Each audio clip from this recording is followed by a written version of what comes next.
যারা সাকিব আল হাসানের ভক্ত তাদের জন্য একটা অসাধারণ খবর। সাকিব আল হাসান তৃতীয়বার বোলিং অ্যাকশন পরীক্ষা দিয়েছেন। লাভবরো যে ল্যাপ রয়েছে বার্মিংহামের অদূরে, সেখানটায় তিনি মার্চের 9 তারিখে পরীক্ষা দিয়েছেন। দুদিন আগে সেটা রিপোর্ট এসেছে।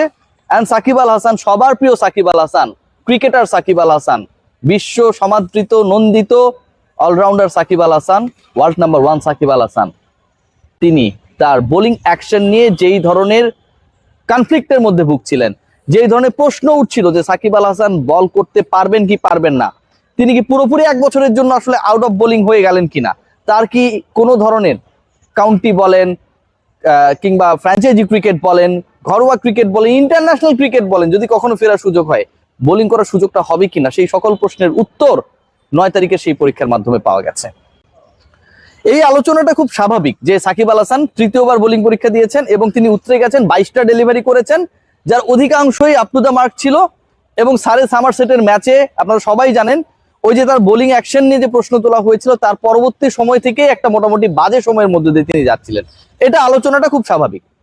আমি যে আলোচনা করব সেটা হচ্ছে আসলে কোন পরিস্থিতির মধ্য থেকে সাকিব আল হাসান আরো একবার প্রমাণ করলেন that he is the champion one from this country.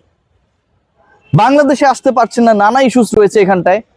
Shakib Al Hasan অনেক ক্ষেত্রেই কনফিউজ থাকছেন যে এলে আসলে সিচুয়েশনটা কি হতে পারে। সাকিব আল হাসানের যারা ঘনিষ্ঠ, যারা সহযোগী ছিলেন, তাদের উপর ডিপেন্ড করার কারণে সাকিব অনেক ধরনের বিতর্কে পেঁচিয়ে পড়েছেন, যেটা সাকিবের ব্যক্তিগত দোষের থেকে অন্যরা তাকে ফাঁসিয়ে দিয়েছে। পয়েন্ট নাম্বার 1, সাকিব আল হাসান কোনো ধরনের প্রপার ট্রেনিং এর মধ্যে নেই। একজন ক্রিকেটার যদি বাংলাদেশে থাকে, অন্তত তিনি একজন কোচ কিনে প্র্যাকটিস করতে পারবেন, মিরপুরের এই হোম অফ ক্রিকেটে এসে তিনি প্র্যাকটিস করতে পারবেন, সেই সুবিধাটা তার থাকবে। সেই ধরনের কোনো ফ্যাসিলিটিস এর মধ্যে সাকিব আল হাসান নেই। সাকিব আল হাসান বাংলাদেশে না থাকা সাকিব আল হাসান তিনি অবস্থান করছেন ইউএসএ তে। সেখান থেকে তিনি ফেব্রুয়ারি মাসের 27 তারিখে যুক্তরাজ্যে যান। সেখানে গিয়ে তিনি প্রায় 13 দিন 14 দিন প্র্যাকটিস করেন। 9 তারিখে তিনি বোলিং অ্যাকশনে পরীক্ষা দেন।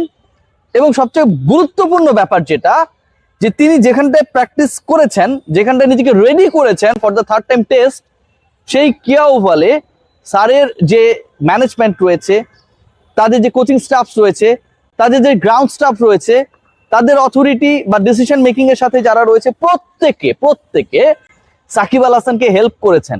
কেন করেছেন জানেন? সাকিব আল হাসান যেন কামব্যাক করে। আজকে যখন আলোচনা হচ্ছে সাকিব সেরা নাকি হামজা চৌধুরী এসে যখন বলেন যে তিনি এই কম্পারিজনটাকে আসলে বিশ্বাস করেন না, তিনি নিজেও সাকিবের অনেক বড় ফ্যান, গ্লোবাল স্টার, ঠিক তার 2 দিন পরে সাকিব আল হাসানের এই গুড নিউজটা আসে। কতটা মানসিক চাপে থাকার পরও একজন ক্রিকেটার খেলাটার প্রতি তার যে নিবেদন, এই মুহূর্তে সাকিব আল হাসান যদি চান, তার জন্য খুব ইজি না।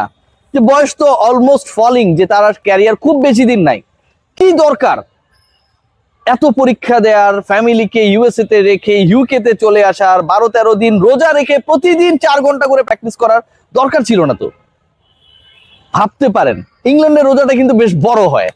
আমি রমজান মাসে ছিলাম, 2019 বিশ্বকাপটা রমজানই পড়েছিল, এবং তাদের ডে যে লেন্থটা সেটা বেশ বড়, 7:30, 8টা, 9টার দিকে আসলে ইফতারের সময়টা আসে। সেখানটায় তিনি এভরিডে 4 ঘন্টা করে রোজা রেখেছেন, প্র্যাকটিস করেছেন 4 ঘন্টা করে, মানে রোজা রেখেছেন, 4 ঘন্টা করে প্র্যাকটিস করেছেন, কামব্যাক করার জন্য পুরো প্রস্তুতি নিয়েছেন, শেষ বয়সে এসে আরো একবার আন্তর্জাতিক ক্রিকেটে ফেরার জন্য। এই ডেডিকেশনটাকে আপনি কিভাবে মূল্যায়ন করবেন? এই ডেডিকেশন দিয়ে আপনি কোনোভাবেই সাকিব আল হাসান অন্যায় করেছে, কাঁকড়া ব্যবসা, চিংড়ির ব্যবসা, গোল্ডের ব্যবসা, শেয়ার বাজার কেলেঙ্কারি, কোনো কিছুর সাথে মেলাতে পারবেন না। এই ডেডিকেশনটা পুরোপুরি একটা খেলার প্রতি তার ভালোবাসা, ফিরে আসার যে তাড়না। হয়তো তিনি আর খেলবেনই 1-1.5 বছর, কিন্তু তারপরও তিনি চ্যাম্পিয়ন হয়ে খেলতে চান, তারপরও তিনি তার ক্যারিয়ারের শেষ বলটা বৈধভাবেই করতে চান। এই যে তাড়না, সেটা আসলে সাকিব আল হাসানকে, একজন ক্রিকেটারকে সাকিব আল হাসান বানায়। এখন প্রশ্ন হলো সাকিব আল হাসান আসলে কোথায় ফিরছেন? সাকিব আল হাসান আবারও ফিরছেন, সাকিব আল হাসান ফুল প্যাকেজ হয়ে ফিরছেন। নট লাইক দ্যাট যে শুধুমাত্র বোলার সাকিব আল হাসানকে গাজী আশরাফ হোসেন লিপু নিতে চায়নি থেকে বাদ পড়ে গেছেন। এই ডিসকাশনটা এখন আর পৃথিবীর কেউ করবে না ভাই। He is okay. Shakib Al Hasan এখন অলরাউন্ডার হিসেবে ফিরছেন, এবং যেই কাউন্টি ক্লাবটা তাকে হেল্প করেছে, বৃষ্টি হচ্ছে, সাকিবের জন্য আনন্দের বৃষ্টি, হয়তো অনেক গরম পড়েছিল, তারাই এখন সাকিব আল হাসানকে ফার্দার অ্যাসিস্ট্যান্স দিতে চায়। সাকিব আল হাসানের নেক্সট যে অ্যাসাইনমেন্ট, সেটা হয়তো কোনো একটা কাউন্টি দলের হয়ে, এবং সেটা সারে হলে খুব বেশি অবাক হবার কারণ থাকবে না, cause this county club they provide their all extent of helps for Shakib Al Hasan. বাংলাদেশের হয়ে কি সাকিব আল হাসানের আরো খেলার সম্ভাবনা রয়েছে, এটাও উড়িয়ে দেওয়া যায় না। কেন আমি বলছি, দেখুন এই মুহূর্তে সাকিব আল হাসানের মানে টু বি ভেরি অনেস্ট যে সিচুয়েশনটা হয়েছে, এটা সাকিব তো ডেফিনেটলি অনেক কিছু বিতর্কিত কর্মকাণ্ড করেছে, সবচেয়ে বেশি বিতর্কিত হচ্ছে তার সহযোগীরা। এদেরকে নিয়ে একটা রিপোর্ট করবো যারা সাকিবকে আসলে বিতর্কিত বানিয়েছে।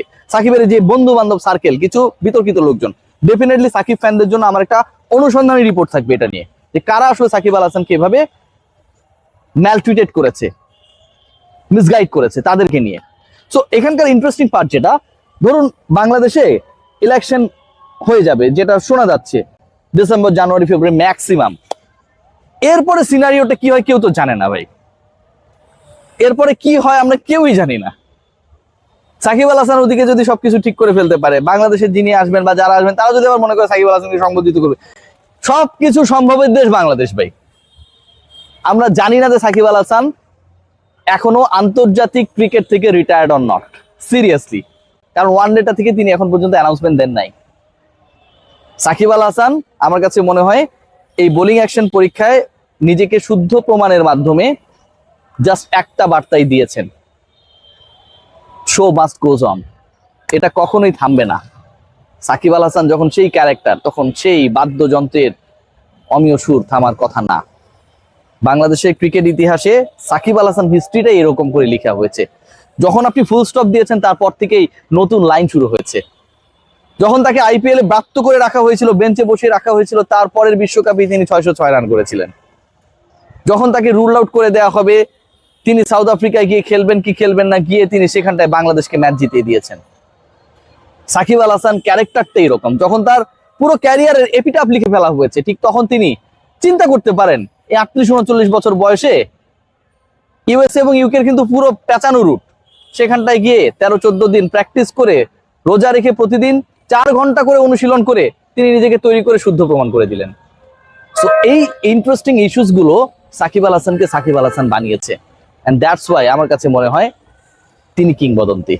বাংলাদেশ ক্রিকেট বোর্ড এবং সবার জন্য এটা আসলে একটা স্বস্তির খবর, কারণ end of the day Shakib Al হাসানকে নিয়ে একটা ভালো খবর, ক্রিকেটেও ভালো খবর সবাই এক্সপেক্ট করে। সবাই ভালো থাকবেন। সাকিব আল হাসান ক্রিকেটে ফিরছেন, কিন্তু কোন টাইপের ক্রিকেটে সেটা হয়তো সময় বলে দিবে। Take great care.